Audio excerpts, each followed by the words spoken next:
Makanya ketika saya baca Bismika Rabbi wada'tu jambi wa bika arfa'hu fa in amsakta nafsi. Ya Allah, kalau memang nyawahku malam ini dipertahankan, rahmatilah ya Allah. Karena prosesnya panjang. Ketika Uthman bin Affan disebutkan surga dan neraka, tidak pernah nangis. Tapi ketika dibahas kuburan, 3 malam tidak bisa tidur. Baca salah satu doa. Mungkin Bapak Ibu jamaah sekalian pasti hafal. Doa tidur. Dan doa bangun tidur. Doa tidur, Bismikallahumma amutu wa ahya. Ada banyak berbagai macam riwayat, tapi singkatannya Bismikallahumma amutu wa ahya. Kemudian doa bangun tidur, Alhamdulillah alladhi ahyana ba'da ma amatana wa ilaihin nusyur. Yang membuat saya penasaran, kenapa di judul doa namanya doa bangun tidur, doa tidur, tapi di dalam doa tidak ada istilah bangun tidur. Justru yang ada hidup dan mati. Membuat saya berfikir, apa maksudnya Bismikallahumma? Seharusnya Bismikallahumma tidur dan bangun. Alhamdulillah yang telah membangunkan sesudah tidur. Kenapa ada hidup dan mati? Ingin saya mencari tahu, sambil saya menemukan sebuah hadis yang sahih. Alhamdulillahilladzi radda ilayya ruhi wa afani fi jasadi wa adhina li bi dhikri. Ini menjadi doa yang kedua, doa bangun tidur. Ketika saya baca, Alhamdulillah yang telah kembalikan ruhku, berarti ruh kita di mana saat tidur?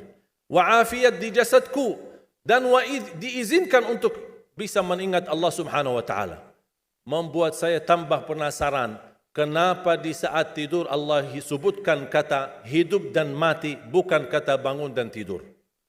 Membuat saya jari dan gali tahu, mencari tahu, tidak menemukan hadis-hadis yang bisa menjawab penasaran saya.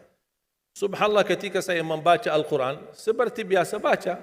Setiap hari baca, menyiapkan waktu, kadang 1 juz, kadang 2 juz. Pas sampai saya di surah Az-Zumar. Surah 39 ayat 42. Allahu yatawaffal anfusa hina mautiha wallati lam tamut fi manamiha fayumsiku allati qada 'alayha al-maut wa yursilu al-ukhra ila ajalin musamma inna fi dhalika laayatin liqaumin yatafakkarun. Saya langsung sujud syukur. Saya berkata, itulah jawabannya. Allahu yatawaffal anfusa. 2 kali Allah memegang nyawa kita. 1 saat kita meninggal dunia. 2 saat kita tidur belum meninggal dunia. Allahu yatawaffal anfusa hina mautiha, ketika tidur mati, sudah meninggal dunia. Nyawa kita dimegang oleh Allah Subhanahu wa taala. Allahu yatawaffal anfusa hina mautiha wallati lam tamut fi manamiha, dan Allah memegang nyawa seorang ketika dia tidur tapi belum mati. Kalau soal sudah dimegang nyawanya ketika mati sudah selesai. Tapi Allah jelaskan lebih detail lagi, persoalan megang nyawa seorang ketika tidur belum mati. Fayumsiku allati qada 'alaiha al-maut. Allah Subhanahu wa taala menahan nyawa yang sudah ditetapkan oleh Allah kematiannya. Makanya ada orang ketika bangun subuh sudah meninggal dunia. Ternyata dia termasuk fayumsiku allati qada 'alaiha al-maut. Wa yursilu al-ukhra, tahap yang kedua. Wa yursilul ukhra ila ajalin musamma, yang belum ditetapkan kematian, Allah kembalikan nyawanya untuk di waktu yang ditentukan dan ditetapkan oleh Allah Subhanahu wa taala. Itu beristiwa setiap malam Bapak Ibu. Dimegang nyawa kita dan dilepas. Bisa jadi ketika dimegang dipertahankan, tidak dilepas. Ini beristiwa menghadapi proses kematian setiap malam ketika tidur. Inna fi dzalika laayatil liqaumin yatafakkarun. Mana orang yang berfikir, itu tanda kebesaran Allah bagi kaum yang berfikir.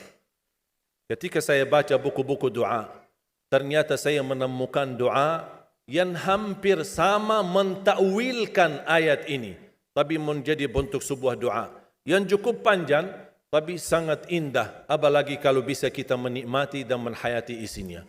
Menjadi salah satu doa tidur.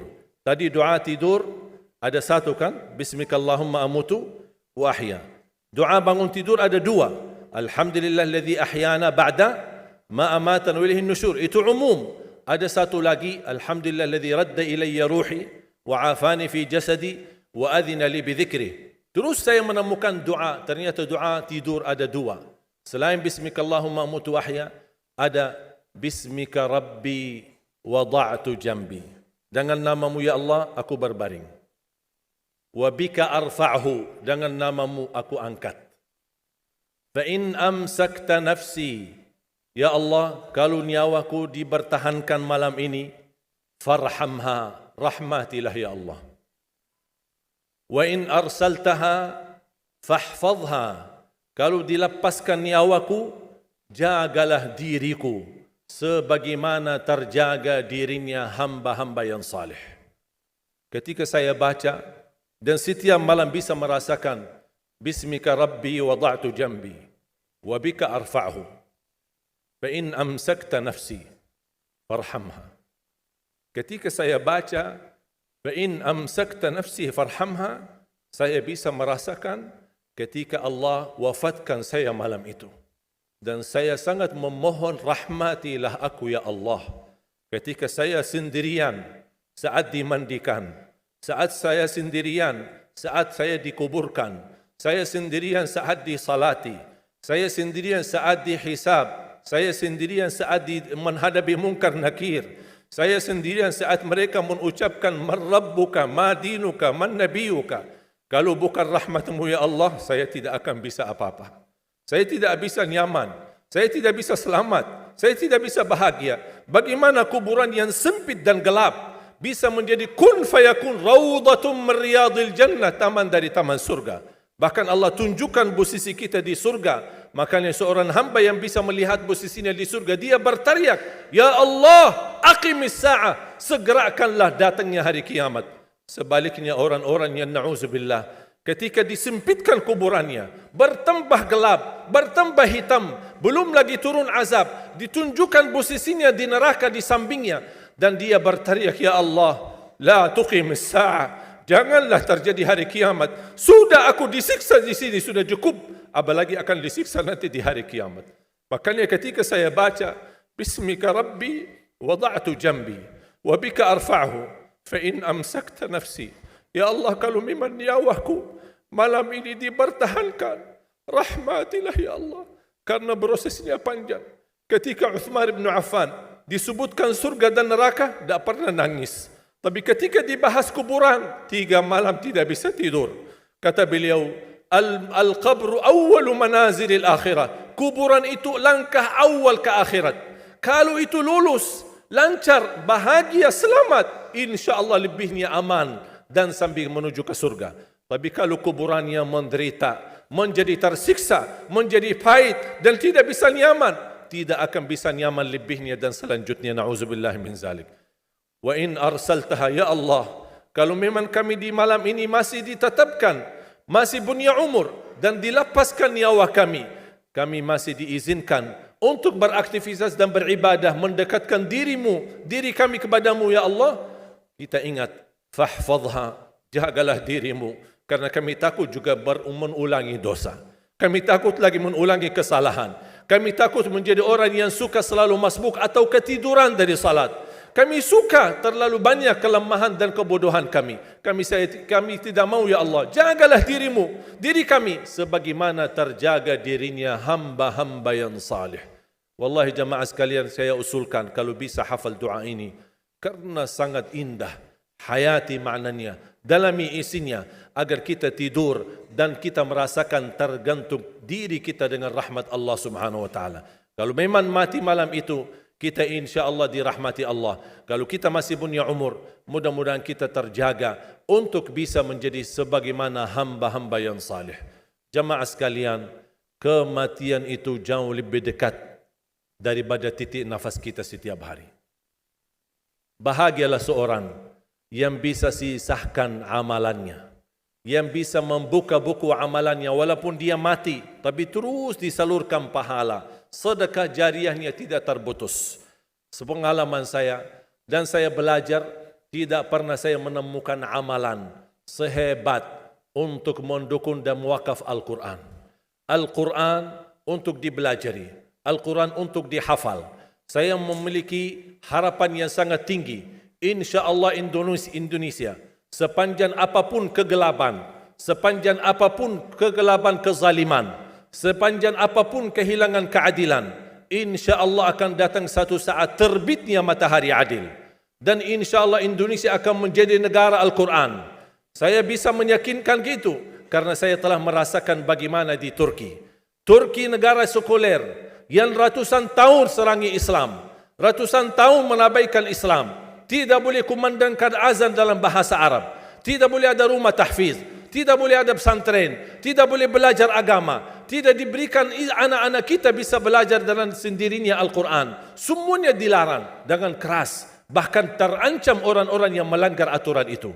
Allah Subhanahu wa taala melahirkan seorang presiden yang bisa membaca Al-Quran. Coba buka di YouTube bacaan Erdogan bagaimana. Itu dilahirkan dari negara sekuler. Saya bisa meyakinkan insya-Allah 1 juta menghafal Al-Quran. Dan bapa ibu mudah-mudahan masih punya umur akan mendengar pengumuman besar, imam besar salat Idul Fitri dan Idul Adha sekaligus khatib adalah Presiden Republik Indonesia menghafal Al-Quran. Itu yang saya yakini dan saya tidak pernah merasa lelah. Dan saya selalu berkata sama istri, kalau saya mati itu pun karena saya bersama Al-Quran. Wallahi jamaah sekalian, yang bersama Al-Quran tidak akan merugi. Berkah rizkinya, berkah umurnya, terjamin kebahagiaan. Allah Subhanahu wa taala hanya minta satu, berkenan bersama Al-Quran di dunia. Apa yang kita dapat? Apa yang akan dibalas?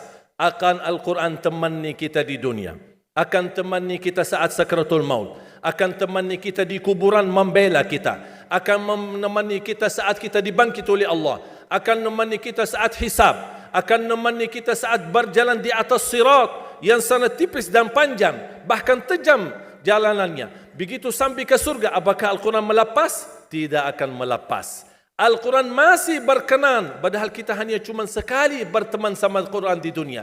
Dia begitu luar biasa panjangnya bertemanan sama kita sampai ke surga. Bahkan akan temani kita masuk surga. Sebagaimana bersabda Rasulullah SAW, yuqalu liqari'il Quran, ahlul Quran di dunia yang kesibukannya baca, kesibukannya hafal, tidak membuangkan waktu sia-sia, selalu bersama Al-Quran.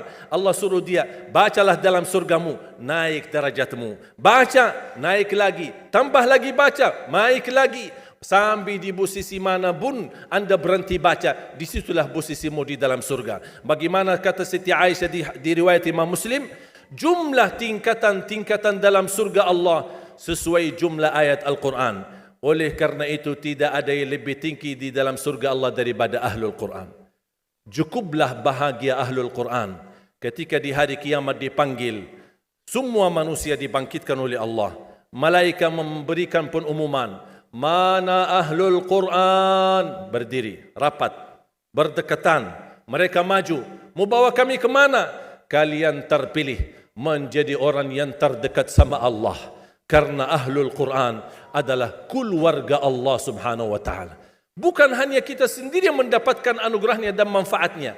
Semua keluarga kita, termasuk orang tua kita dan orang yang ada di sekitar kita. Makanya jemaah sekalian, kalau anda gagal penghafal Al-Quran, anakmu pun gagal penghafal Al-Quran, jangan sisahkan walaupun saham menjadi saksi baik di hadapan Allah. Ya Allah, saya belum hafal, anakku gagal penghafal Quran, tapi insya Allah hartaku, usahaku, pikiranku, tenagaku bisa terus memperjuangkan Al-Quran. Apa saja, ya Allah, insya Allah menjadi saksi baik. Dan nanti di hari kiamat, insya Allah kita bersama Ahlul Quran mendapatkan syafaatnya Al-Quran di hari kiamat.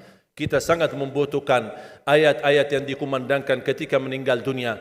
Insya Allah setiap satu huruf akan disalurkan 10 kebaikan. Mudah-mudahan semua yang hadir diberikan kemuliaan dan keanugerah dari Allah menjadi Ahlul Quran, penghafal Al-Quran, penghayati Al-Quran, para pencinta Al-Quran, berakhlak-akhlakul Quran. Ya Allah, aku mohon atas izin-Mu ya Allah, kami bersama-sama bertemu di masjid ini. Berilah kepada kami kemuliaan bersama-sama bersama Ahlul Quran di dalam surgamu ya Allah, ya Dzal Jalal wal Ikram, ya Arhamar Rahimin, ya Arhamar Rahimin. Anugerahlah kepada kami anak dan keturunan penghafal Al-Quran, anak dan cucu penghafal Al-Quran yang mampu menjaga nama baik keluarga kami, yang mampu membanggakan kami di hadapan-Mu hari kiamat, yang mampu menhadiahkan mahkota untuk kedua orang tua kami. Birahmatika ya Arhamar Rahimin. Ya Allah, maafkan kalau kami tidak berhasil menjadi penghafal Al-Quran.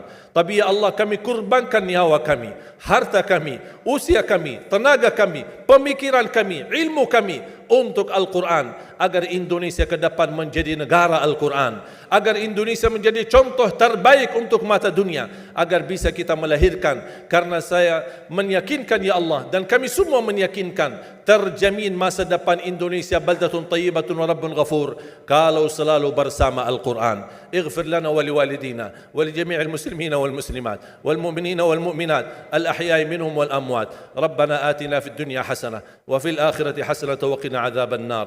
وصلى الله على سيدنا ونبينا محمد وعلى آله وصحبه وبارك وسلم والحمد لله رب العالمين. سبحانك اللهم وبحمدك أشهد أن لا إله إلا أنت أستغفرك وأتوب إليك.